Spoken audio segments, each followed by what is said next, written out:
Hi, I'm back. I decided to just squeeze in a short little video on something I started doing that I thought was adorable.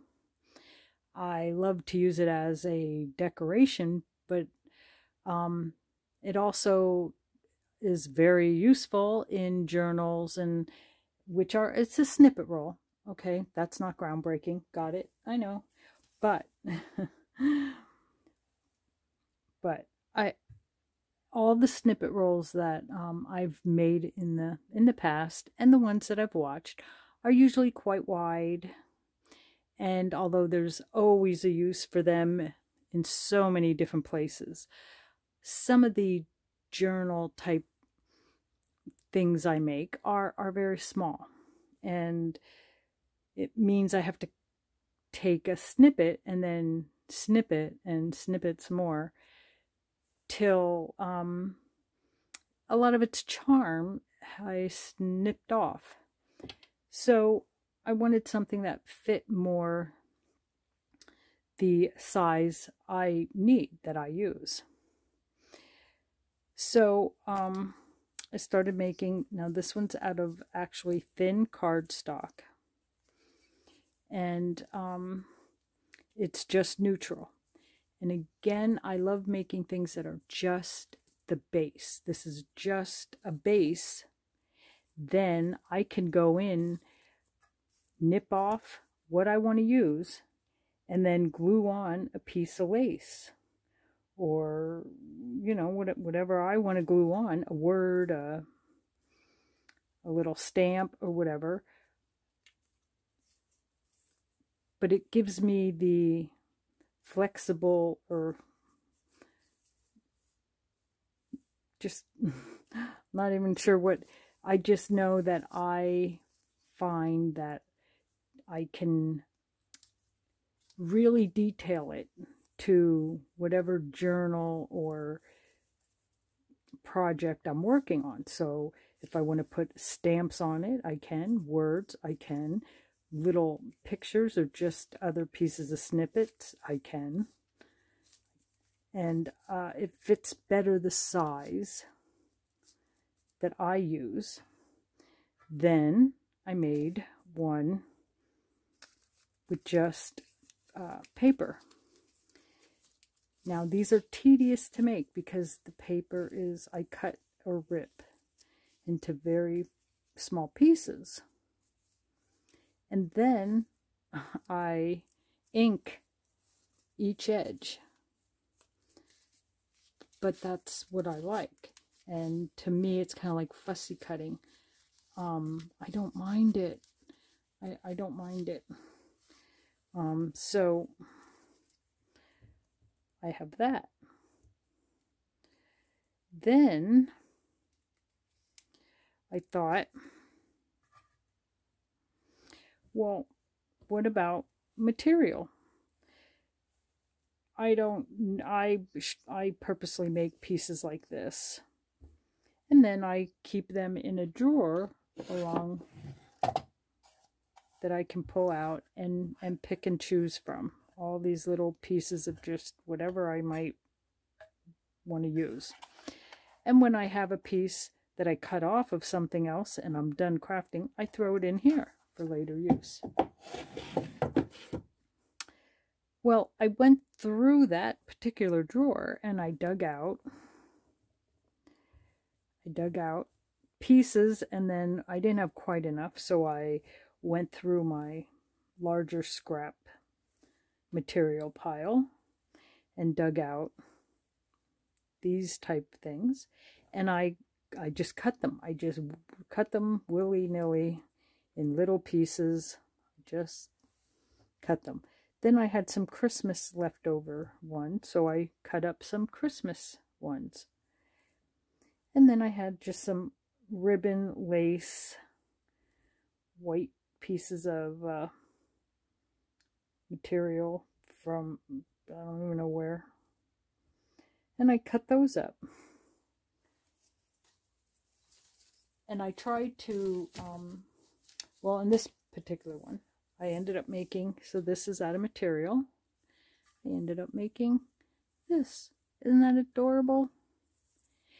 Now with this one, I sewed the material on, and then little pieces of lace and ribbon,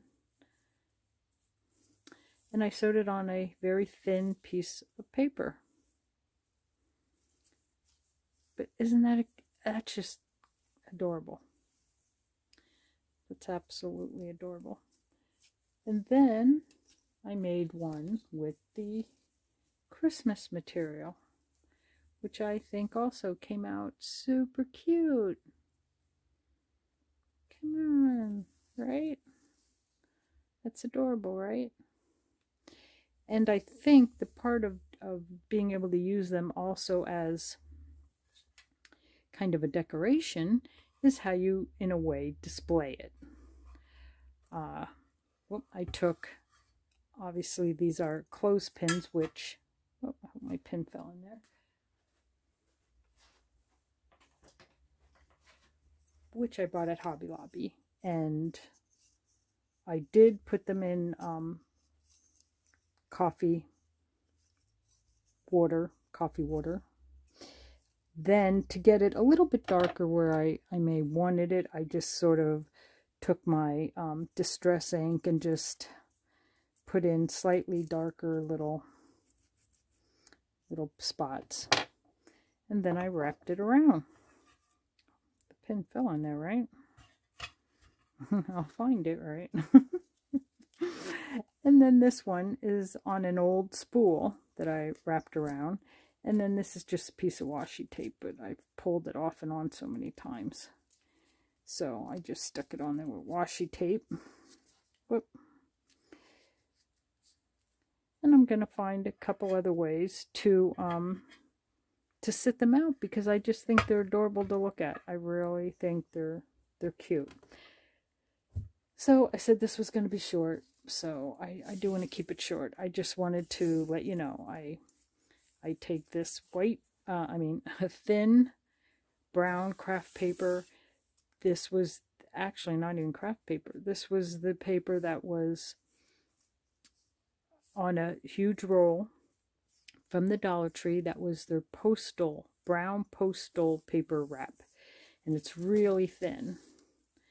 And I cut it, I folded up the paper into like a long square, almost the size of like a letter, a folded up letter, and I just took my paper trimmer and cut off strips.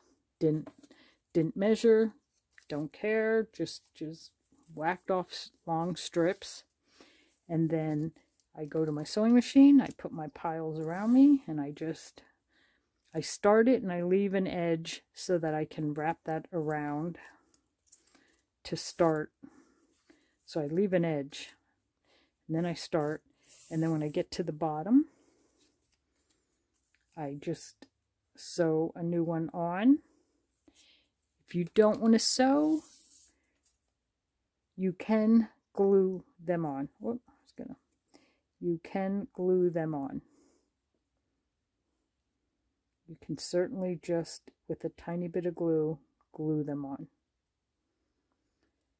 I happen to enjoy sewing, so I like to incorporate that wherever I can. I like the look of it, and I find it relaxing.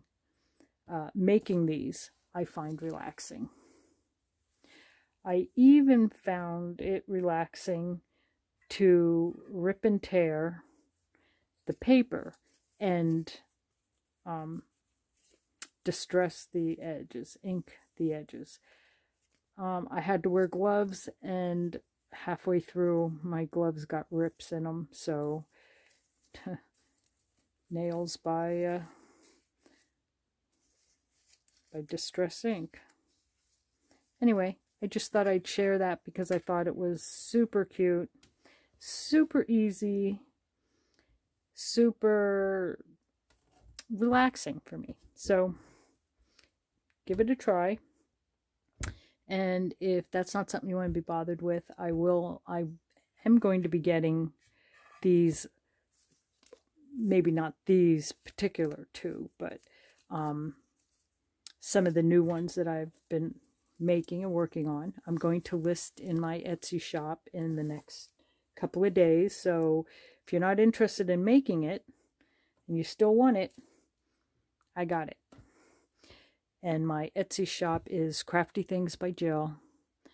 I'm going to try to, I'll put it in the video, but I can never make a clickable working link. Don't know how, so just thought I'd let you know. Okay, I'm out of here. Thanks for watching. Bye-bye.